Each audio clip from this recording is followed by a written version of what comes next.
My name is Daniel Whitmore. I turned 50 last spring, but for as long as I can remember, my life has been defined by one word: sacrifice.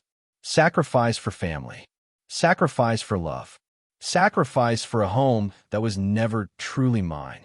If you've ever given everything for family only to be betrayed by the very people you trusted most, drop a comment telling me where you're watching from. And don't forget to subscribe, because this story will make you question what family really means. I wasn't born into wealth. I built mine brick by brick, risk by risk. In my 30s, I clawed my way into the world of finance, starting small investment firms, taking calculated bets when others hesitated. Some worked, some failed, but I never stopped moving. By the time I turned 40, I had become a name whispered in boardrooms and splashed across business magazines. A finance mogul, they called me. A man who could spin numbers into gold. But numbers don't warm an empty house. Success doesn't tuck you in at night. And wealth can erase loneliness. That's why, when I met Clara, everything changed. She was younger than me, stunning in a way that drew every eye when she entered a room. But she also had a softness that disarmed me. She was a widow then, with a little girl named Sophie, just 2 years old when I first held her tiny hand. From that moment, I decided they were my family. Not by blood, but by choice. I raised Sophie as though she were my own. Ballet recitals, piano lessons, birthday parties, I was there for every moment. I paid for private schools, expensive tutors, international vacations. To the world, I was dad. And to myself, I believed it too. But beneath the surface, there were cracks. Clara loved the lifestyle more than the man who provided it. And Sophie, though she called me dad, often looked at me with a distance I couldn't explain. I told myself it was teenage rebellion when she grew older. I convinced myself that one day, when she matured, she would understand the sacrifices I had made. Still, I never stopped giving. When Sophie wanted a new car at 16, I bought it. When she dreamed of studying abroad, I wired the tuition without hesitation. When Clara wanted a beach house on the coast, I signed the papers and handed her the keys. But the thing about sacrifice is this: if it isn't valued, it becomes invisible. Family gatherings grew colder. Jokes started to carry sharp edges. My in-laws, especially Clara's brothers, treated me less like a man and more like a bank. I laughed it off. They'll come around, I told myself. They'll see. I didn't realize then that the very people I called family were slowly rewriting the story of my life without me. The first real sign came quietly. Sophie was 21. I remember walking into the kitchen late at night and overhearing her on the phone. She didn't know I was there. "He's not my real dad," she whispered to someone on the other end. "He just pays for everything. Mom says I don't have to listen to him." It was a knife in the dark, but I swallowed it. I convinced myself it was anger, maybe even embarrassment. She'd grow out of it. Love takes time, I thought. I could wait. So I stayed silent, even as the distance grew. Looking back now, I see it clearly. Silence was my mistake. Silence let their contempt grow unchecked, until it became something far darker than I ever imagined. Because love wasn't enough to bind this family together. Not when money was on the table. Not when lies could serve their purpose better than truth. And one day, those lies would become a weapon aimed directly at me. The morning it all began felt ordinary. That's what still unsettles me when I think back to it. How betrayal can hide in the folds of everyday life, waiting for the perfect moment to strike. I was in my study, going through reports with my lawyer on the phone, when Clara knocked softly and stepped inside. She looked pale, restless, like she'd been awake all night. Sophie wasn't home. At least, I didn't think she was. "Daniel, we need to talk," Clara said. I put the call on hold, thinking it was about money or maybe another one of Sophie's requests. But her eyes didn't match her usual moods. There was a strange intensity in them. Fear and calculation all tangled together. "What is it?" I asked. Her voice trembled as she spoke, but her words were too smooth, too prepared. "Sophie said you've been making her uncomfortable." She told me you touched her in ways a father shouldn't. The words crashed into me like glass shattering. For a moment, I couldn't breathe. My mind rejected it outright. What? Clara, what are you talking about? That's insane. I would never. But she cut me off, her tone colder now. Don't try to deny it. She wouldn't lie about this. I stood there frozen, the walls of my study suddenly closing in. Sophie, the girl I had raised since she was 2, the child whose scraped knees I had bandaged, whose tears I had dried, was accusing me of the unthinkable. At first, I believed this was a misunderstanding, a miscommunication, something that could be cleared up with one conversation. But I was wrong. 2 days later, the police came to my office. Not discreetly. They came with handcuffs, cameras flashing, employees staring as if I were some monster unmasked. Daniel Whitmore, you're under arrest on charges of sexual abuse. Those words echoed in my ears as they pushed me into the back of the squad car. I shouted that it wasn't true, that I was innocent. But to everyone watching, guilt had already been decided.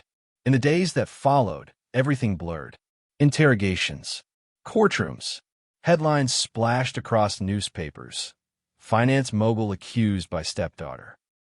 Each article painted me as a man who had hidden behind money, a predator masquerading as a father. Clara didn't stand by me. Not once. She testified against me, tears rolling down her cheeks as she claimed she hadn't seen the signs until Sophie came forward. My in-laws nodded grimly from the gallery, their glares heavy with false righteousness. No one asked about the decades of sacrifice. No one remembered the nights I worked late so tuition could be paid, or the vacations I bought so Sophie could see the world. None of it mattered. All that mattered was the story they had spun, a story of a man who used his position to prey on the very family he claimed to love. The trial was swift. My lawyers fought hard. But in cases like these, words aren't just weighed, they're sharpened. And Sophie, coached and prepared, told her story with trembling lips and well-timed tears.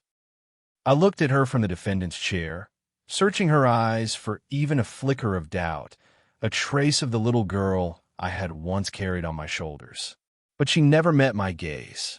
When the verdict came, it felt less like a hammer striking wood and more like a grave being sealed. Guilty. 10 years. I remember the silence in that courtroom, the absence of even a single voice raised in my defense. My wife of over 20 years didn't look at me. My stepdaughter didn't flinch. My in-laws whispered to each other, satisfied. And just like that, the man who had built an empire, who had raised another man's child as his own, was reduced to a headline and a sentence. I was led away in chains. But even as the doors closed behind me, a part of me remained unbroken. Because while they thought they had erased me, they had underestimated one thing: my ability to endure. And endurance, in the hands of a man betrayed, becomes something dangerous. Prison has a way of stripping you down to your bare self. The first night inside, lying on a thin mattress with the stench of sweat and despair clinging to the air, I thought about ending it all. 10 years. 10 years for something I didn't do. 10 years branded as a monster by the very people I had loved and raised. But I didn't end it, because deep inside, there was still a flicker of something dangerous: resolve. The other inmates looked at me like fresh meat at first. A finance mogul in a world where power was measured in fists and scars. But money doesn't just build companies, it builds influence. And even behind bars, I had resources. My lawyer, Jameson, visited every week. Not just to go over appeals, but to update me on my businesses, my accounts, my properties. I wasn't blind to the world outside. I still had eyes, ears, and leverage. That alone set me apart from most men in here. But more than money, I learned the value of silence. Silence in the yard when others tried to provoke me. Silence in the cafeteria when insults were thrown my way. Silence became my armor. And in time, it turned into respect. The guards called me Mr. Whitmore, half out of habit, half out of unease. The inmates, after testing me and finding no weakness they could exploit, kept their distance. I wasn't one of them, but I wasn't prey either. Nights were the hardest. In the darkness, I replayed every moment of my downfall. The way Clara avoided my eyes in the courtroom, the way Sophie's tears looked rehearsed, the smirk I swore I saw flash across my brother-in-law's face when the guilty verdict was read. Abandoned. That's what I was. No visites. No letters. Not even a birthday card from Clara. 10 years erased with silence. They had buried me in here and moved on with their lives. I learned later, through Jameson, that Clara had sold the beach house. The family was still living off the dividends of my companies, disguising it as alimony and support. Sophie had married into money. My empire, my sacrifices, they were eating from it comfortably while I rotted behind bars. The anger was a steady poison, but I refused to let it kill me. Instead, I distilled it, sharpened it, turned it into something I could use. Every betrayal, every lonely night, every reminder of the injustice. I stored them like arrows in a quiver, waiting for the day I would release them.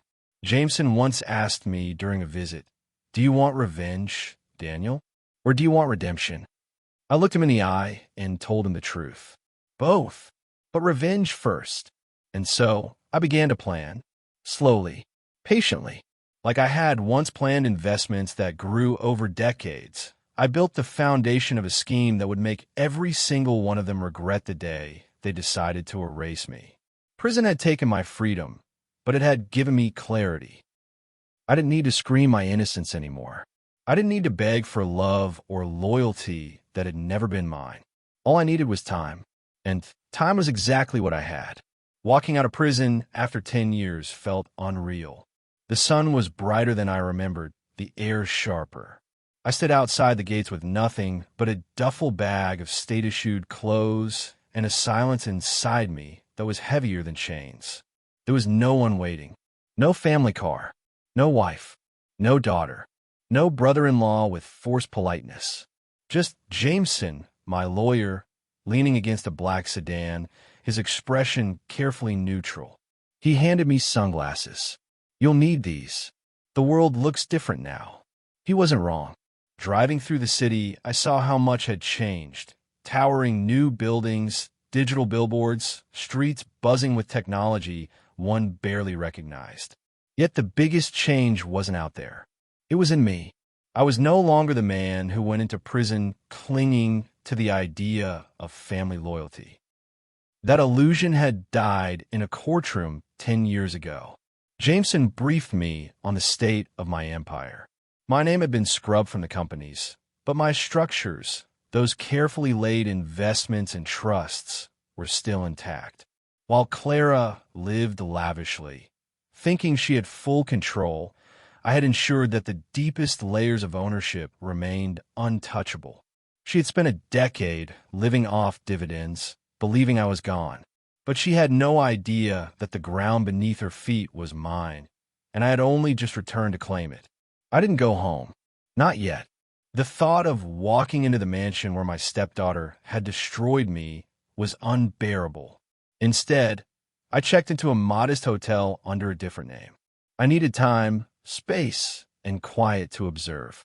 And observe I did. Jameson arranged surveillance. Nothing illegal, just eyes on the estate, reports on movements, photographs of visitors. What I saw made the bile rise in my throat. The gardener Clara had hired during my prison years was no gardener at all. He was her lover. Young, muscular, living in the guest house I had built, driving cars bought with my money. They weren't discreet. Photographs showed them dining together, shopping, even traveling abroad while I was locked in a cell. And Sophie? She had flourished. She was married now, wrapped in wealth and reputation, her name scrubbed clean of the scandal she had created. She was celebrated in charity circles, her lies forgotten, her betrayal rewarded. Meanwhile, I had been erased, a ghost. At first, the rage threatened to consume me. 10 years stolen, my reputation smeared, my marriage desecrated, my sacrifice for Sophie turned into the weapon that destroyed me.